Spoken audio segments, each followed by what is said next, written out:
Welcome to the leading podcast for long-term weight management. Subscribe to the podcast so that you don't miss an episode. You can connect with Jenny on all social media channels. You can also sign up to the newsletter to receive frequent content and tips for weight loss success. Hey guys, welcome to the latest episode of the Power Over Food podcast. I am your host, Jenny McDonald. I hope you're having a great week. I hope life is treating you well. I'm going to get straight into it today because I am beyond excited to have someone with me who was one of the catalysts for me creating this podcast, believe it or not, because until last year, I had never ever listened to a podcast. And it was his number one podcast about financial independence, financial freedom that I listened to first. And this actually spurred me on to join in his program, his life-changing program, Tears of Freedom, which I literally recommend to everybody. But what really has kind of resonated with me is the way Jason talks about our values and fulfilling our purpose in life. So what I've learned from this is once we are aligned with our values, then everything else just kind of seems to start to fall into place. So we don't need to find motivation, because if you're desperate to do what you are aligned to do, things just start to work. So without further ado, without me spoiling any of the amazing nuggets of gold that Jason's going to share with us, I would like to welcome to the show, Jason Graystone. Hi. Oh, thanks for having me on. I'm excited about this one. And you've really set the stage for me there, so I have some answers. No pressure. No, thanks for having me. Oh, well, as I say, I'm really excited to talk to you. As you know, for our listeners, it's all about weight loss, weight management, but really, rather than the food and exercise side of things, it's about the mindset and changing our relationship with food. So I just wanted to start off, if you don't mind, just sharing a bit about how your relationship with food and weight is, and what your journey's been like so far. Yeah, I mean, at school, I did battle. Yeah, I was quite big at school. I was known as, like, I was called fat by one of the teachers at one point, and I came from a family who, my mum was slightly overweight. I didn't really have like overweight family or anything like that, but I definitely used to eat far more than I should, and I didn't kind of have any discipline when it came to food. It was, I used to kind of smuggle cookies and biscuits and all the rest of it, and I was really unhappy as a result of the state that I got into, my physical state, when I was kind of 13, 12, 13, 14, even 15. So I didn't have a healthy balance when it came to food, and I certainly didn't have, and it had a massive effect on my mental well-being and my confidence and my self-worth. Some of that has dribbled through into my life today. You know, some of that kind of that confidence thing has kind of stayed with me. And now, you know, there are still times where we secret eat, and like everyone does this. I'm convinced everyone does this. Like, there's at some point, chocolate is a nemesis for me.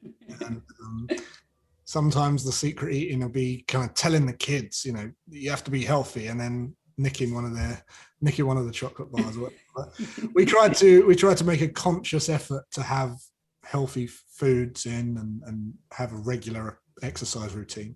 So yeah, it's under control is the answer. It's under control these days.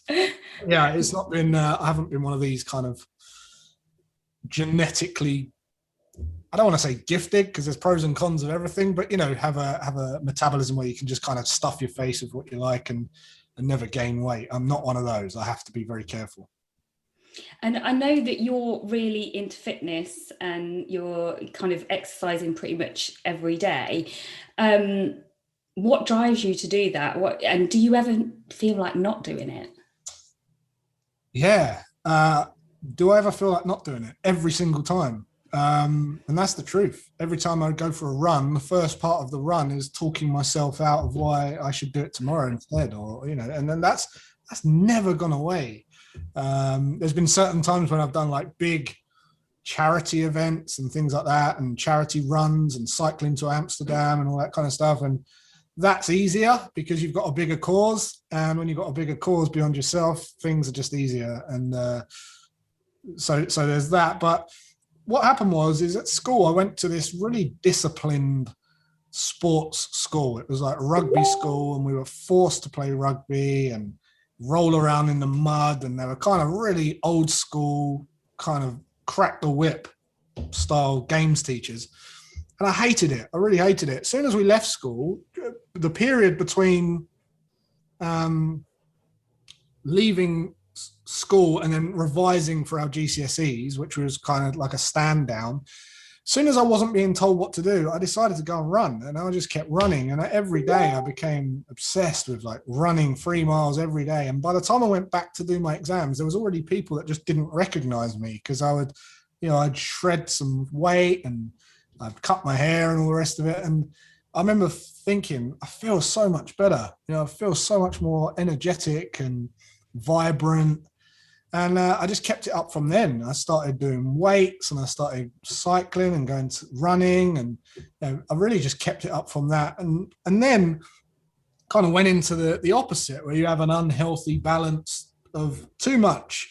And, and then you kind of have to pull yourself back a little bit. And it's kind of been that, trying to master that balance ongoing. And that's kind of where it will always go for me, I think, because I'll never intrinsically want to go and do a run. I don't think anyone wants to do that, but well, people do want to do it. I don't want to do it, but that's why I have to have that kind of habit there. And for me these days, it's more about mental exercising. So for what I do, I have to train my brain to basically go against what is natural, what I want to do.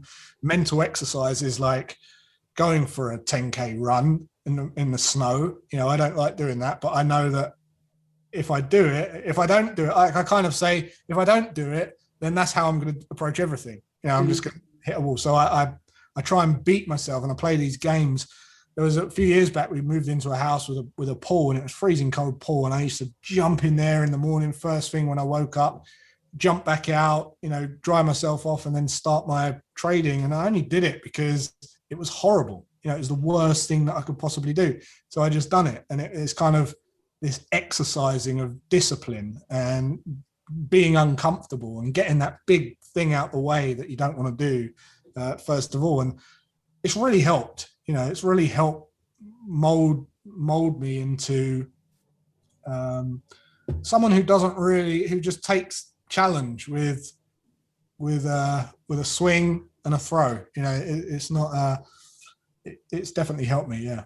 But yeah, that's kind of where I'm at. Oh, that makes me really feel good that you still have to kind of push yourself to go for a run in that first, because I started running last year, and it is like, I thought, gosh, surely by now I would have got used to it, but I still have to fight it every time. But it's interesting, you also said about it, your thought is, well, if I don't do that, then I'll put off doing other things. And I actually put an Instagram quote out yesterday, I think it was, saying the way you do one thing is the way you do everything. And I think it is that, isn't it? You kind of like, if you never ever make your bed quite neat, then that sets the tone for the rest of the day, and everything is that'll do, rather than actually that's amazing, that's 100%. So yeah, absolutely, yeah, make your bed. Sure. Make your bed. So one of the biggest shifts that I've found since doing your program is the mindset shift about living life to its full potential. And we know with weight loss, it's not always about the food that you eat, it is about the mindset. So are there any kind of simple hacks that you could share with our listeners about kind of getting in that right frame of mind and staying in that right frame of mind? Yeah, I mean, look, as you said at the beginning of the podcast, really it's about communicating in values. So there are people that like getting up and running, but there's a lot of people that don't like getting up and running. There's people who like getting up and working on business, and there's people that hate that, and there's people that love getting up and working on a farm with animals, and there's people that would be their idea of hell. And we've all got kind of these value systems in us, and if we're to achieve anything, we do need some balance. We need health, we need fitness, we need to feel good about ourselves, because your self-worth is directly correlated to your worth in anything in life. That's what I believe. I truly believe that. Your self-worth will dictate how much money you can earn. Your self-worth will dictate the experiences you have, the risks you take. And that comes from having a free mind. And a free mind is not letting people inject their opinions of idealisms into you and what you should and shouldn't do. So really important subject right now, because a lot of people are looking on social media and they're seeing people who do look perfect, or their perception of perfect, and they're kind of not seeing the other side of it. And you're also seeing people going, you need to be motivated, you need to go and run, you need to do this, you need to do that. And really, that person who's saying that probably doesn't want to run all the time. They're not giving the whole story. So being able to, the power, the hack is seeing the good and bad in everything, and kind of neutralizing it all out and pin picking through what you don't see. And visualizing, what's going on in the background to give a realistic expectation and a realistic example of what's going on here. Because if you look up to someone, you're going to minimalize yourself and you're going to naturally lower your self-worth.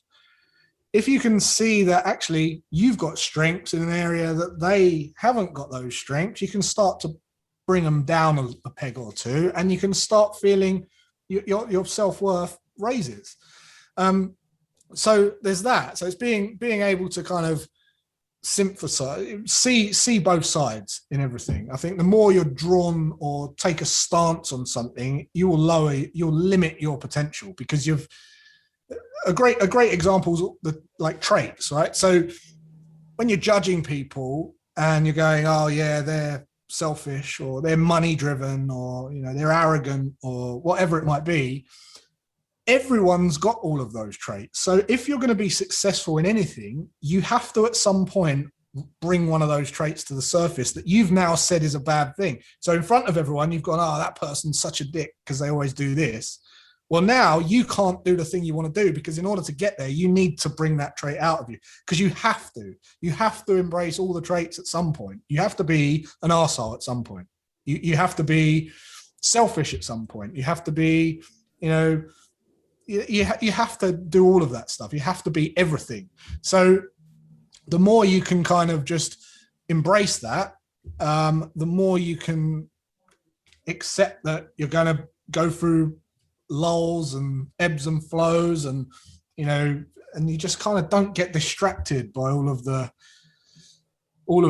kind of, I don't know, the showmanship and that. You just see life for what it is. So yeah, bit of a this is my 8th podcast, and I'm kind of way out there, but hopefully you get the gist. Yeah, no, definitely. I mean, it is about having a balanced view on everything, isn't it? And I think a lot of people that are stuck in the diet cycle, and I certainly was for many years, we're very all or nothing. So it's like, I'm totally in control, I'm doing amazing, I'm exercising every day, I'm drinking loads of water, or I'm totally off, and off is really bad. And it's like, we need to get that balance with what's realistic to achieve, what's kind of, what we want to achieve, not what we are being told from social media is what we should do. It's like, actually what works for us. Yeah. And there's going to be a look and a feel and a weight that you're going to approximate that over a long period of time. And if that isn't a size 8, it isn't a size 8. And if it's not, but as long as you've got that balance of being happy, to have your enjoyments, then that's great. but it's a constant cycle, and it's very difficult. It is very difficult to master that and remain consistent with that, which is why the work you're doing is so important. Well, I've even started saying to my clients, what do you want here? Do you actually want weight loss, or do you want a healthy relationship with food? Because I think, again, if you're stuck in the dieting cycle and you're very overweight, the relationship with food is so broken. And if we can fix that, I think you naturally find your healthy, happy weight. And yes, that might be a size 14 rather than a size 8, but that's okay, because what you're doing is you are enjoying food. You're not dreading social occasions because it means you're going to break your diet. You're not thinking, oh, I want to go on holiday, but I know I'm going to put on half a stone. You're just kind of like, actually, I'm in a good place with this, and I can eat in balance. And to me, that's like way more important than what the numbers on the scale say. Absolutely. And it's very, very correlated. I mean, having a long time horizon is a great thing, and having basically, I want to maintain this for a long period of time. That's a great goal to have, because it's realistic for a start. If you're way overweight and you're aiming for something, having a longer time horizon is better than a short horizon, because you can get there sustainably and build the habits, and instead of it feeling like you've completely swept the rug from under your feet. But not only that, it's so correlated to what I do, and wealth building, and essentially like eating less calories than you burn, and all the rest of it, or consuming less calories than you burn, and it's the same with money, right? You save more than you spend. But the interesting thing is the weight and the size thing, right? So like, everyone's likes the look of a size, they're saying this size 8 is the thing, but I want to lose weight. Well, it's not really correlated, really. It's weight is one thing and size is another. Mm-hmm. And it's the same you see on social media, people with Rolls Royce, Lamborghinis, and the actual substance is that they're broke.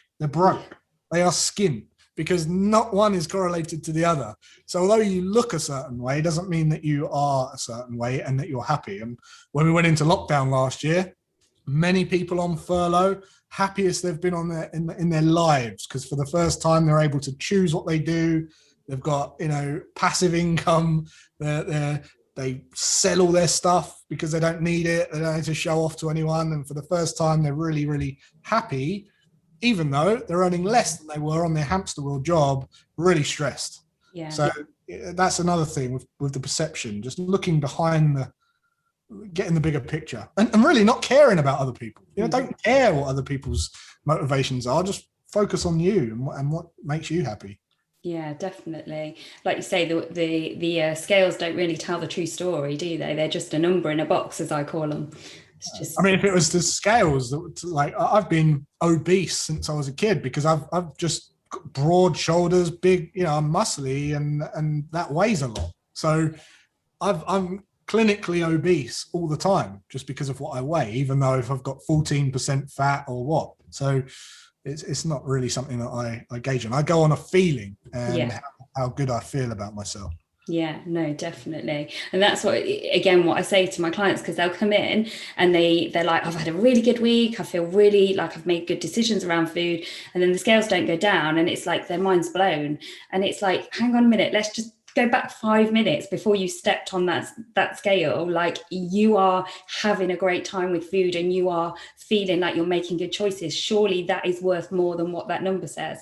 So it really is about putting it into perspective, isn't it? And kind of getting that balance on it. Yeah. And like instant gratification, like what? Oh, if it's not doing it now, I might as well just stop and eat what I want to eat. If it's not going to do it anyway. Yeah, it is instant gratification.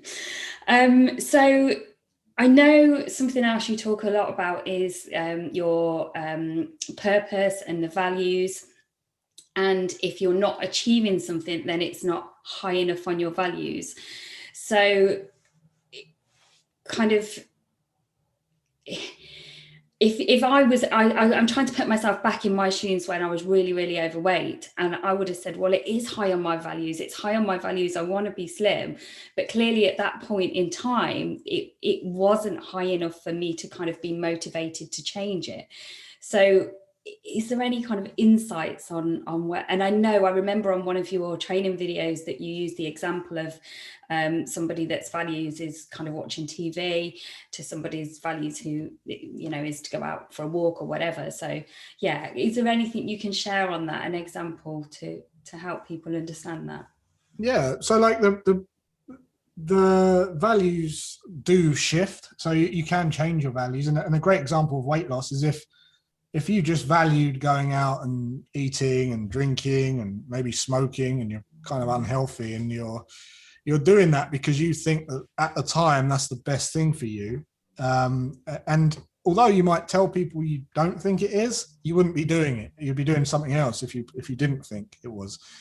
So you're doing it, and then you go to the doctor, and the doctor says you're going to have a heart attack, or you have a heart attack, and the doctor says if you carry on this, you'll be dead within a month. All of a sudden, your values shift completely, and all of a sudden, you're not spending money on drink and food. You're spending money on running shoes. You know, you're completely spending your money on completely different things now. Your time is spent on different things. Yeah, and you've basically shifted the values so that whatever the biggest void was, which was, you know, my health, is now a big value, and now I'm going to go and value it. So usually what happens is when we spiral downwards over a long period of time, gradually, what's happening in the background is our self-worth is going down, because I believe that your physical appearance and your body is a direct reflection of your standards of anything. Because if you're gonna, this is the vehicle we've got to drive, you know, for 90 years or something. I want it to last, you know, I want it to get to places. And if you're driving around in a beat up motor, it's because, you know, you don't really care about the motor. So you basically don't care about yourself too much. And what happens is, as you deteriorate, as you feel worse about your body and you let your body get out of shape, you start lowering your standards in everything else naturally, right? You would, you know, let's be honest.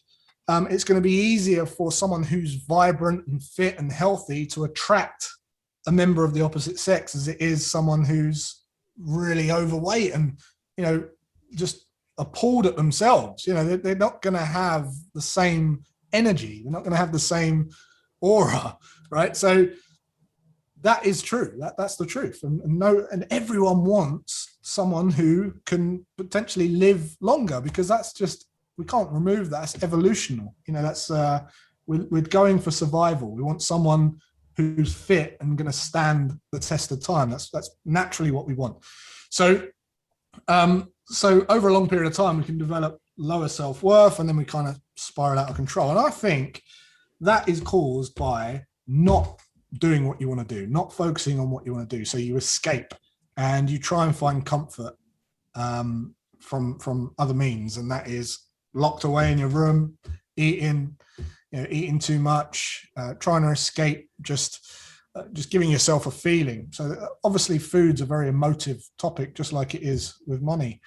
But when people are unhappy in their job, you always hear, I comfort eat, or I need to eat a tub of ice cream, or I've just split up with someone, so I need to eat I need to eat that, or drink a bottle of wine, or whatever it might be. It's usually binging as a result of self-depreciative thoughts. And when that happens for a long period of time, then you can quite easily build a habit of doing that, which indicates that your life right now is trying to push you into being more of who you want to be. Not don't carry on this journey. So when you get to the point where you get a wake-up call, that's the wake-up call to go, look, you should be get back on track, get back on the path that you want to get on. And I don't think many people listen to that or see that enough. But yeah, so that's it. Do you know, that's really, really interesting, because you've just said that it's, you know, we eat when we're not kind of following our true purpose. We're not doing exactly what we want to do. And although I've been maintaining my weight for 16 years, I realised only in the last kind of 6 months that I still had quite a destructive relationship with food, because I was still really under eating in the week to eat more at the weekend. And it wasn't really that balanced. And I don't think, I hadn't even seen it, even though I'm working in this industry, hadn't seen what I was doing. And in the last 6 months, my eating has completely changed, and I've settled. And it is because I've found my true purpose, and because I'm doing what I would say. That is just like mind blowing that you've just said that. That's incredible. So which brings me on to my next question, which was going to be kind of like discovering your true purpose. And I know that with inside your program, there's an amazing tool that just helped me drill down and kind of made me go, oh my goodness, I just know what I need to do with the rest of my life. But just, is there any little kind of nuggets you can give our listeners to say, you know, really, this is how you kind of think about what you're here to do, what your true purpose is? Yeah. So your listeners are people who are having a bit of a battle with their food, and they want control over their food and power over their food. Figuring out what it is that you're here to do is the best way to get a grip and get control over that. And the way that you do that is first figuring out what that is, because a lot of people think that it's this thing in the future, or they think it's this person, you know, I just need to find someone who will make me happy. That doesn't happen. You have to be happy in yourself, otherwise you'll continuously search for happiness, and that's there's no need. It's in you. You just have to unlock it by looking at what's demonstrated in your day-to-day actions, and really just looking at, you know, what you spend most of your money on. You know, what are you known for talking about? If I was to ask your friends, what's Jenny talk about? You know, what does she always bring up in conversation? What's she known for? They'll say something straight away. And that is another thing that you can kind of start to form this pattern. Looking in your photo album and just scrolling through and just looking at common themes there. What's there that's kind of, that you can add to this? You know, what energizes you? What would you do if you could not be paid? What would you choose to do if you didn't have to work on Monday next week for the next 6 months and money wasn't a thing? What would you choose to do on Monday morning? What would you do if you had 48 hours to live?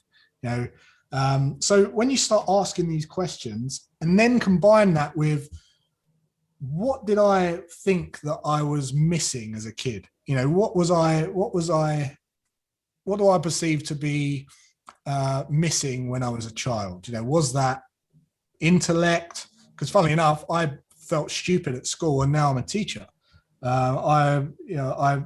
We didn't have any money, and now I value wealth building. So when you can kind of combine all these answers, you'll start to see a pattern emerge, and then you can really kind of piece those together to figure out, or ask yourself this question: what do I want to be in 5 years from now? You know, what do I want to have 5 years from now? And think 5 years ahead, and go there, look at the answers to these questions, and think to yourself, looking at all this, you know, what do I really want to be? You know, what's my highest priority here? What would I do if I could do anything in the world? Looking at what I've just written down, what would it be? And then once you've figured that out, because it's really, I mean, that is a very inspiring thing to do. You know, we've had people on the program, as you know, like 50 years old for the first time ever, realize, wow, you know, this is amazing. But once you really know that, then what you can do is, if you are struggling with your weight or your fitness and you don't want to go for a run or whatever it might be, you just answer the question, how is mastering my fitness and my relationship with food going to help me achieve this? Once you've got that answer there, it's really just a process of shifting values. And you do that by asking yourself, how is that going to help me get that? Because when you can see what it is you're really here for and what you're going after, and you know how important that is to you, and then you communicate your health in relation to that, then you can naturally see that it's a no-brainer. And the more reasons you write down as to how that's going to help you and how you're going to benefit from doing that, then the more you're likely to do it, because you create new belief systems, and you just create a new belief as to why you need to do that. So it's about just communicating in value systems and understanding how to shift those values based on what it is that you want to do. But ultimately, it's about giving yourself permission to actually do that thing that you want to do, and not live in everyone else's shadows or looking up to people and all that kind of stuff, because that's really going to keep you self-depreciating. And I think that's where people get stuck, isn't it? Because they might have in their mind sometimes their ideal kind of scenario, but they kind of, they think, well, I'm not allowed to do that. Or, they've been told by their parents that they have to train to do a certain job, or, I went to drama school and I was lucky that my parents supported me to do that. But, a friend that didn't want to, their parents was like, well, that's not a proper career. You can't go to drama school. So, we get kind of pushed into a career path that we don't want, and then we get stuck sometimes, don't we? So yeah, you have to question people's, again, just appreciating that everyone's got different values. Yeah. They're just projecting onto you their values. Yeah. So the example I gave the other day, someone was saying, yeah, there's everyone should love and everyone should have balance, but I'll always call out assholes. And I thought, but someone's only an asshole to you because they challenge your values. They're not an asshole to someone else with the same values as them. Yeah. It's like fox hunters are not assholes to each other, but they're assholes to someone who loves foxes. And so just understanding that is incredible. Understanding that it's not a case of right and wrong. It's a case of different value systems. And when you can communicate in those value systems, you have more influence. You make life's more effortless and flowy, because one of the best examples here is like kids today, everyone, like, there's so much available to us today that we didn't have when we were kids. I was born in 1981, and there was no mobile phones, and there was none of this direct access and internet and all that kind of stuff. But we've got it now, and it's made our lives, there's benefits to it. Let's say that there's some benefits to it. And we've got instant access to things that we didn't have before. We're abundant in opportunities. I've got more money than we had growing up, so I know that that's a great thing. But expecting your kids to be happy because of that is crazy, because it's normal for them. So they're going to have their own problems and challenges and their own voids, and they're going to crave something else. It doesn't mean just because you've got your ideal life that you didn't have growing up, it doesn't mean that they are going to be happy growing up. So again, understanding that value system will help you communicate. The kid might be unhealthy, might be gaining weight, but because you're saying you should be doing this, we've got a gym membership. I never had a gym membership when we grew up. Well, that's not what's keeping them there. It's something else. So anyway, that's kind of thinking that way is going to be powerful to you. Your listeners can do the rest. I know that some people will be thinking, oh yeah, I can see that, and you'll go somewhere hopefully and think about that. But it's life changing. It is. Everything you've said, it makes so much sense, and hopefully the listeners, as you said, will just be like, oh my goodness, yeah. And obviously I will direct them all to your podcast as well, because I know that I gained so much value from that. I think I binge listened to about 80 episodes in about a week. Oh, fabulous. Thank you so much for taking the time to talk to us today. It's been an absolute pleasure. Anytime. So that's it for today, guys. Thank you so much to our guest, Jason Graystone. As I say, it's been an absolute pleasure. I will pop his links in the show notes so that you can connect with Jason on social media and listen to his podcasts, and maybe even join his Tears of Freedom program, because it's the best place in the world to be. I hope you have a great rest of your week. Don't forget to follow closely, because I'll soon be launching the Becoming You Academy, which I'm going to launch with a trial group of just 10-15 ladies. So keep your eyes peeled, because that is coming very, very soon. And finally, there are thousands and thousands of people out there that are struggling with their relationship with food. So I would love it if you can share this with as many people as possible. And if you haven't done so already, don't forget to subscribe. Don't forget to leave me a 5-star review. And that's it. I will see you in the next episode.